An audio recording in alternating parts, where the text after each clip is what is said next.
నమస్తే నేను Vaishnavi welcome to master key TV ఇది సామాన్యుడి స్వేచ్ఛకు సంకేతం ఇక డీటెయిల్స్ చూసుకున్నట్లయితే అమలాపురం కోనసీమ జిల్లాలోని అమలాపురంలో బీజేపీ జిల్లా కార్యాలయం వద్ద వివాదం చోటు చేసుకుంది కేంద్ర మంత్రి నారాయణస్వామి జిల్లా పర్యటనలో భాగంగా భూ వివాదంలో ఒక యువకుడి కోసం తలెత్తిన వివాదం రెండు వర్గాల మధ్య ఘర్షణకు దారితీసింది వివాదం తీవ్రమవుతుండటంతో మంత్రి నారాయణస్వామి అక్కడి నుంచి బయలుదేరి వెళ్లిపోయారు పోలీసులు రంగ ప్రవేశం చేసి ఇరు వర్గాల వారిని అదుపులోకి తెచ్చారు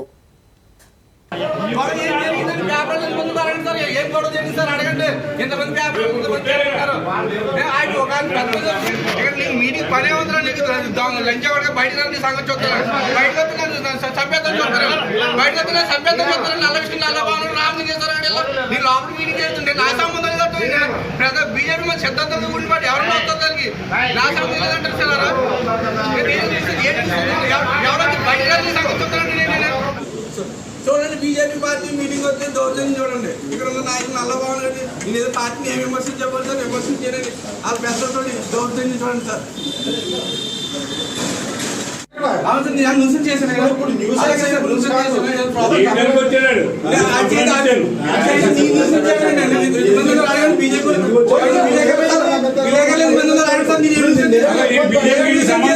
బీజేపీ రాసేయండి నల్ల విష్ణు నల్లబాబు రాసేయండి బీజేపీ సిద్ధాంతాలు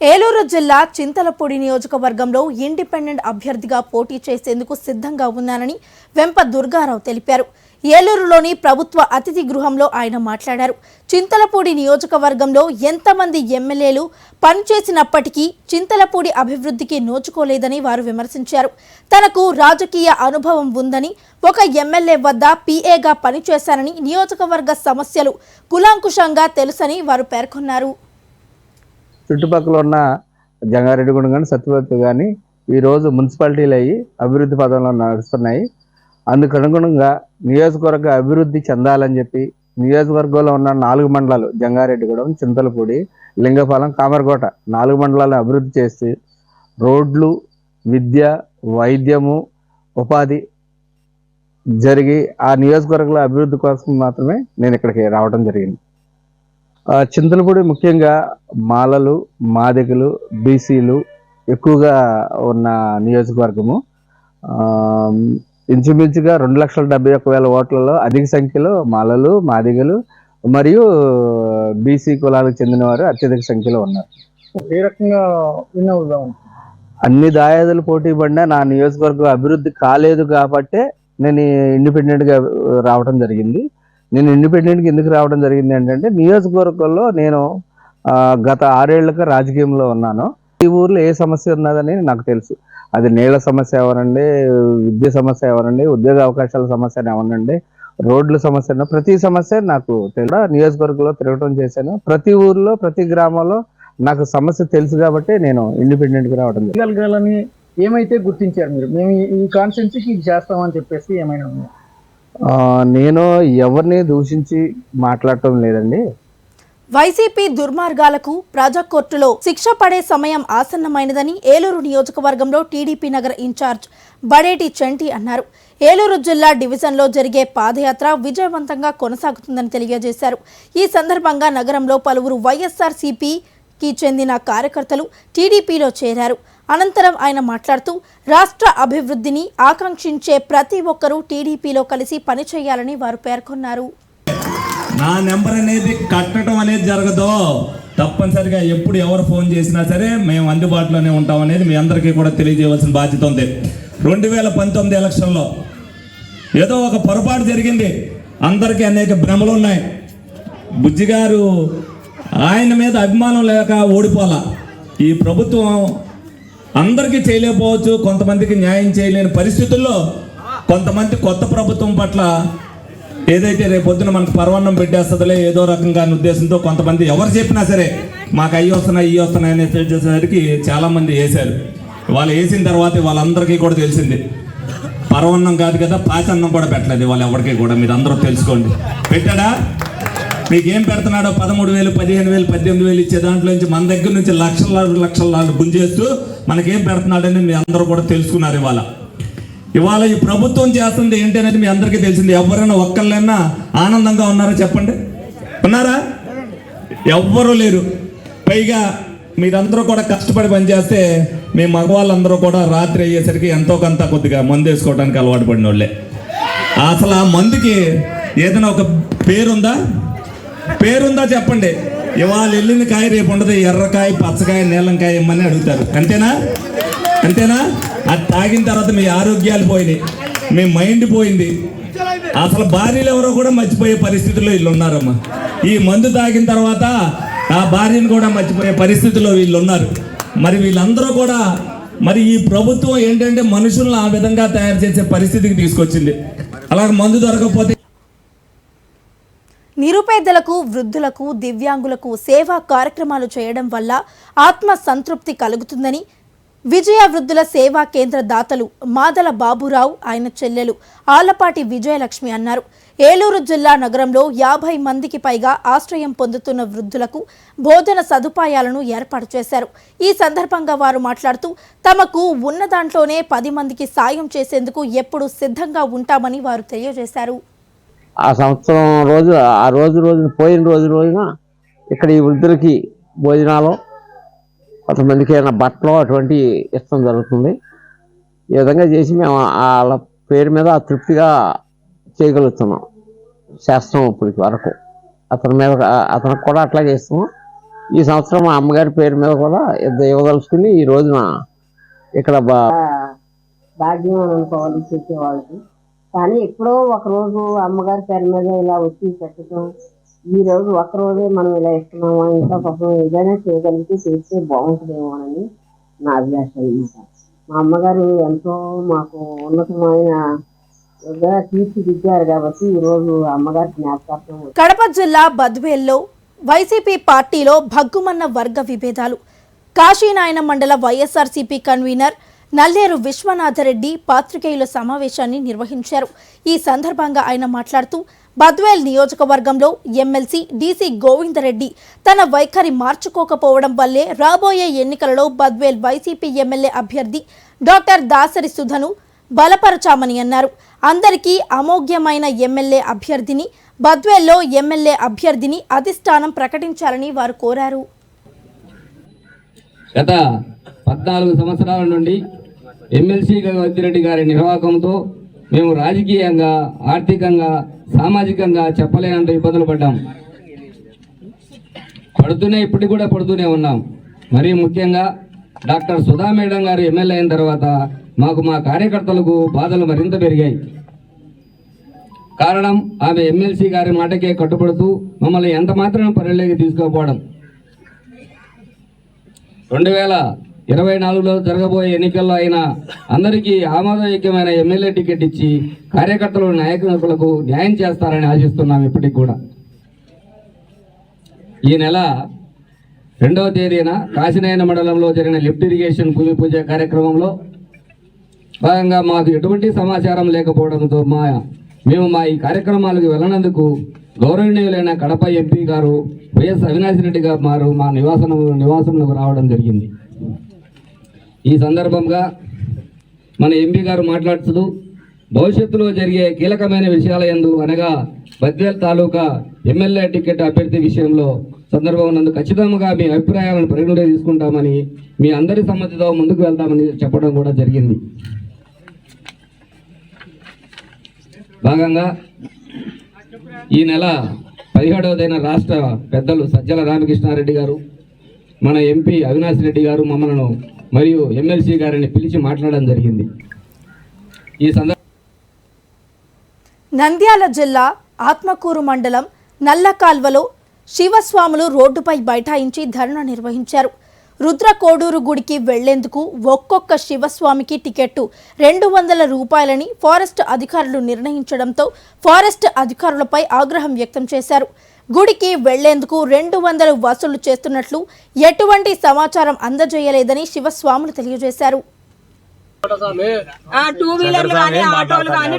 వాసులము ఆత్మకూరులో ఉన్నటువంటి ఈ రుద్రకోడూరులో వెలిసిన రుద్రకోటీశ్వర స్వామి దర్శనం కోసమని మేము వచ్చాము. శివస్వాములం అందరము కొందరు 100 కిలోమీటర్ల దూరంలో నుండి వచ్చారు, కొందరు 150 కిలోమీటర్ల దూరం నుండి, కొందరు లోకల్ స్వాములు అందరూ కలిసి వచ్చాము ఇక్కడికి. మేము ఇక్కడికి వచ్చిన ఏడల ప్రతి ఆదివారము ప్రతి సోమవారము స్వాములు పంపించేవాళ్ళు. ఇవాళ మేము అంత దూరం వచ్చిన ఏడల ఏమంటున్నారంటే ఒక ప్రైవేట్ వెహికల్ AP07BW5189 అనే వెహికల్ పెట్టి ఒక స్వామికి 200 రూపాయలు అని చెబుతున్నారు. మేము అంత దూరం నుండి పెట్రోల్ పోసుకొని వచ్చేదాకే మాకు దగ్గర డబ్బులు లేవు సమంగా. మేము 200 పెట్టి ఎలా వెళ్ళాలా గుడికి దర్శనానికి? ఇదే మాట ఒక పేపర్లోనో ఒక టీవీలలోనో లేకపోతే ఒక ఏదో విధంగా చెప్తే మేము రాము. అబ్బో అక్కడ ఖర్చుతో కూడుకునే దర్శనము మన వల్ల కాదు అని మేము అక్కడే ఉండిపోతాము. ఇటువంటి స్వాములము ఎంతమంది స్వాములము భిక్ష టైం అయింది, మేము ఎక్కడికి వెళ్ళాలి ఇప్పుడు? మాకు రుద్రకోటేశ్వర గుడిలో అన్నదానం ఉంటది, ఒకటేసారి దర్శనం చేసుకుని వెళ్దామని వచ్చాము. ఇప్పుడు మేము ఎక్కడికి వెళ్ళాలా? దీనికి పరిష్కారం ఎవరు చూపిస్తారు? మాకి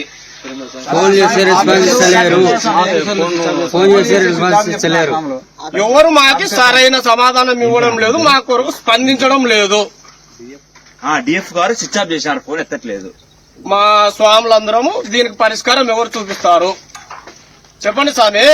9 ఏళ్ల పాటు బీఆర్ఎస్ ప్రభుత్వం అనాలోచిత విధానంతో రాష్ట్ర ప్రభుత్వ ఖజానాను ఖాళీ చేసిందని ఐటీ శాఖ మంత్రి దుద్దిళ్ల శ్రీధర్ బాబు అన్నారు. ఈ మేరకు పెద్దపల్లి జిల్లా గోదావరిఖనిలో జరిగిన బహిరంగ సభలో ఆయన మాట్లాడుతూ బీఆర్ఎస్ పార్టీ ప్రాజెక్టుల పేరుతో కోట్లాది రూపాయల సంపాదన కొల్లగొట్టి రాష్ట్రాన్ని అప్పులపాలు చేసిందని ఆగ్రహం వ్యక్తం చేశారు. బీఆర్ఎస్ ప్రభుత్వం అవినీతి దోపిడీ పరిపాలన చేసి ధరణి పేరిట రైతులను ఇబ్బందులకు గురి చేసిందని వారు తెలియజేశారు. ఖచ్చితంగా వాడకెళ్తాం, వారి యొక్క సంక్షేమ కార్యక్రమాలు ఖచ్చితంగా ఇస్తాం. మా వినతి ఇంకొకటి ఉన్నది, రామగుండంలో చెరుకు ఇండస్ట్రీ పెట్టాలి. 1:800 నాతో పాటు మీరు దీక్షలో కూర్చున్నారు, నాతో పాటు నీళ్లు రావాలని దీక్ష చేశారు, నన్ను ప్రోత్సహించారు, పోరాటం చేయమని చెప్పారు, పాదయాత్ర చేయించారు. అదే కాదు ఇక్కడ ఓపెన్ కాస్ట్ కావద్దు, అండర్ గ్రౌండ్ కావాలని దీక్ష చేయించారు. మీరు స్వయంగా వచ్చి మమ్మల్ని అందరూ కూడా ప్రోత్సహించారు. అవన్నీతో పాటు ఈ మున్సిపల్ కార్పొరేషన్ లో ఒక మార్కెట్ రంగంలో అగ్రస్థాయికి తీసుకొస్తాం, ఈ ప్రాంతంలో నిరుద్యోగులకు ఉద్యోగం ఇస్తామని చెప్పినాం. ఇక్కడ వ్యాపారాలను పెంచడానికి ప్రతి ఒక్క వ్యాపారికి అండగా ఉంటామని చెప్పినాం. ఈ రోజు నేను విన్నవిస్తా ఉన్నాం మిమ్మల్ని, ప్రజల పక్షాన, రామగుండం ప్రజల పక్షాన ఇలా సింగరేణి సీఎంలతో మాట్లాడి ఈ ప్రాంతంలో మిగిలిన భూములు ముఖ్యమైన భూములలో కాంప్లెక్స్ కడదాం. ఎక్కడెక్కడైతే పనికిరాని క్వార్టర్స్ ఉన్నాయో అక్కడ కాంప్లెక్స్ కట్టి కొత్త కొత్త వ్యాపారాలను ఇక్కడ ఆహ్వానించే కార్యక్రమాలు చేసి శాశ్వతంగా మీరు ప్రేమించే వ్యక్తులు ఉన్న ఈ ప్రాంతాన్ని బతికించే కార్యక్రమాలు చేయండి. మా ఊరు బంధాల గడ్డ కాకుండా చేయండి అని చెప్పి చేతులు జోడించి వెళ్తా ఉన్నారు. రాష్ట్ర వ్యాప్తంగా కూడా ప్రజలందరూ కోరి 9 సంవత్సరాల కాలం పాటు తెలంగాణ రాష్ట్ర సమితి ప్రభుత్వం ఏ విధమైన ఆలోచన లేకుండా రాష్ట్ర ఖజానాకు సంబంధించి రాష్ట్ర ప్రజలకు సంబంధించిన సంపదని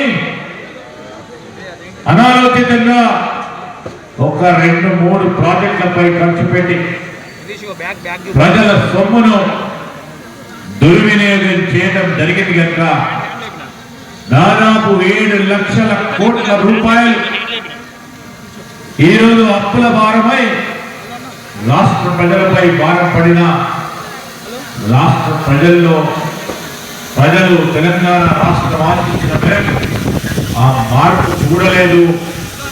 కాంగ్రెస్ పార్టీ ప్రభుత్వం వస్తే ఆ మార్పు మేము చూపెడతాము అని మేము చెప్పిన ప్రతి మాటకి మీరు ఆశీర్వాదం పలికారు. ఆ ఆశీర్వాదం మేరకు ఈరోజు 6 గ్యారంటీలకు సంబంధించి ప్రధానంగా మీ ముందర పెట్టినాం. లా అండ్ ఆర్డర్ని అతిక్రమించే తిరుపతిలో రాయలసీమ వైఎస్ఆర్సీపీ ముఖ్య నేతల సమావేశం నిర్వహించారు. ఈ భేటీకి డిప్యూటీ సీఎం అంజాద్ బాషా, మంత్రులు ఉషా శ్రీచరణ్, ఆర్కే రోజాతో పాటు ఉరవకొండ ఇన్ఛార్జ్ విశ్వేశ్వరరెడ్డి హాజరయ్యారు. అనంతపురంలో జరగనున్న సిద్ధం సభ పోస్టర్లను వారు ఆవిష్కరించారు. ఈ సందర్భంగా వారు మాట్లాడుతూ ఫిబ్రవరి 11న జరగబోయే సిద్ధం సభను విజయవంతం చేయాలని వారు కోరారు.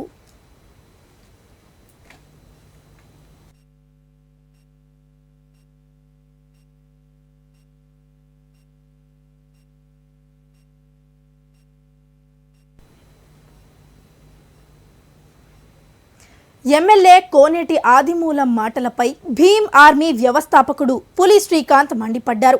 తిరుపతి జిల్లా సత్యవేడు నియోజకవర్గంలో ఆయన మాట్లాడుతూ గతంలో దళితులకు జరిగిన అన్యాయాన్ని మాట్లాడకుండా మౌనంగా ఉండి ఎమ్మెల్యే పదవి దక్కలేదని దళితులు గుర్తొచ్చారా అని సూటిగా ప్రశ్నించారు.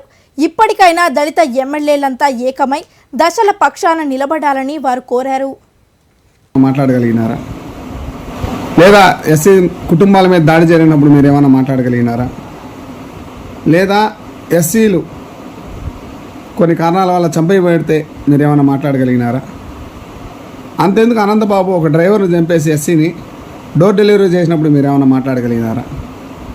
ఇన్ని సమయాల్లో మీరు మాట్లాడలేనప్పుడు ఈరోజు మీకు ఏదో మీరు ఆశించిన ఎమ్మెల్యే పదవి మీరు ఇచ్చినప్పుడు వెంటనే నేను దళితున్నాయా, నాకు అక్కడ సముచిత స్థానం జరగలేదు, ఎందుకురా ఎదవల్లారా, మీరు మీ బోట వల్లే దళితులకు విలువ లేకుండా పోతుందనేది నా ఒక ఆవేదన.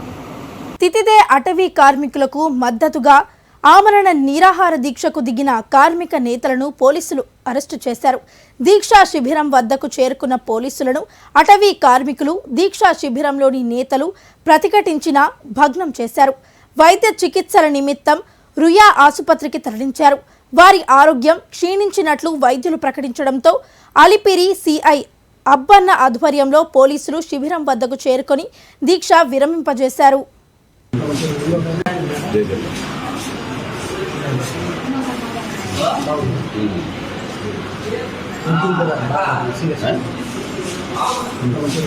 మేడ్చల్ జిల్లా Ghatkesar police station CI Mahender Reddy బదిలీపై వెళ్తున్న సందర్భంగా ఉమ్మడి ఘట్కేసర్ మండలం పోచారం, ఘట్కేసర్ మున్సిపాలిటీకి చెందిన ప్రజలు, క్రీడాకారులు, పలు రాజకీయ పార్టీల కార్యకర్తలు, నాయకులు ఆయనకు ఘనంగా వీడ్కోలు పలికారు.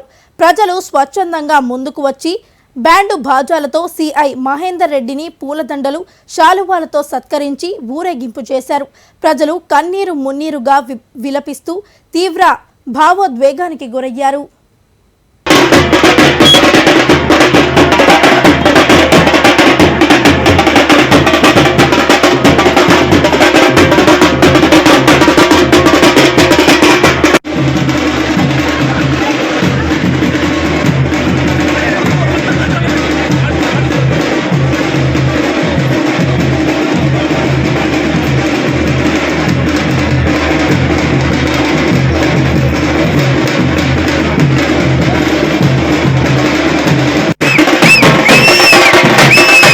విద్యుత్ ఛార్జీల పెంపుపై ప్రజాభిప్రాయ సేకరణ చేపట్టడాన్ని నిరసిస్తూ గురుద్వార్ ఏపీ ఐపీడీసీఎల్ కార్యాలయం ఎదుట వామపక్ష పార్టీలు ఆందోళన చేపట్టారు. ఈ సందర్భంగా నేతలు మాట్లాడుతూ ఇది ప్రజాభిప్రాయ సేకరణ కాదని బూటకపు అభిప్రాయ సేకరణ అని మండిపడ్డారు. కేంద్ర ప్రభుత్వం చేపట్టే ఆర్థిక సంస్కరణలు అమలు చేస్తూ వారికి తొత్తులుగా వైసీపీ పాలన ఉందని వారు ఆరోపించారు. ప్రజలపై విద్యుత్ ఛార్జీలు పెంచడం సిగ్గు. విద్యుత్ ఛార్జీలు పెంచుతానని ప్రతిపాదన వెంటనే విరమించాలి. వ్యతిరేక విధానాలు మానుకోవాలి. పెరిగే విద్యుత్ ఛార్జీలు కట్టే లేదా, ఏదో వాడికి బుద్ధే లేదా, పెంచిన విద్యుత్ ఛార్జీలు వెంటనే తగ్గించాలి. ఛార్జీలు పెంచడం రాష్ట్ర ప్రభుత్వం సిగ్గు. పెంచిన విద్యుత్ ఛార్జీలు తగ్గించకుండా మరలా విద్యుత్ ఛార్జీలు పెంచి ప్రజలపై భారాలు వేస్తానని ప్రతిపాదన వెంటనే. గిరిజన ప్రజానీకం నిరంతరం పర్యావరణ స్నేహ జీవితాన్ని అనుసరిస్తారని దామోదరం సంజీవయ్య జాతీయ న్యాయ విశ్వవిద్యాలయం ఉపకులపతి ఆచార్య డి సూర్యప్రకాష్ అన్నారు. National commission for scheduled tribes Andhra విశ్వవిద్యాలయం న్యూక్లియర్ ఫిజిక్స్ విభాగం సంయుక్త ఆధ్వర్యంలో గిరిజన వారసత్వం తూర్పు కనుమల అంశంపై జాతీయ సదస్సును నిర్వహించారు. ఈ సమావేశానికి ఆచార్య సూర్యప్రకాష్ ముఖ్య అతిథిగా హాజరై కీలక ఉపన్యాసాన్ని చేశారు. And this is very important for this generation to learn the tribal heritage in Eastern Ghats. And we are so privileged to live in this part of the country where we are very close to these Eastern Ghats. Now we are in the digital age. where all of you, I believe, you do have these mobile phones, yes? And I always advocate these kind of programs must be communicated widely through social media and digital platforms. As now we have a wonderful program and we have wonderful keynote speakers, they would deliver. But these messages must be communicated throughout. And those messages must be stored as an heritage for this generation. This is very important.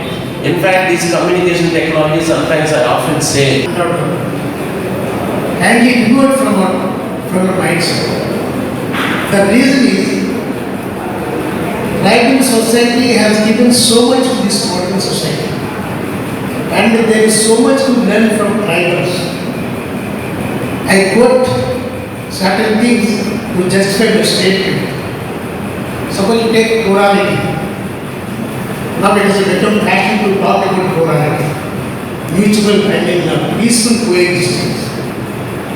See, in tribal areas, you find number of tribes. You take our area only. Suppose you take Padi or Chakapati area. You find Kodadaras, Bagadas, Valmikis, Chintus, Irudha, like this, number of tribes.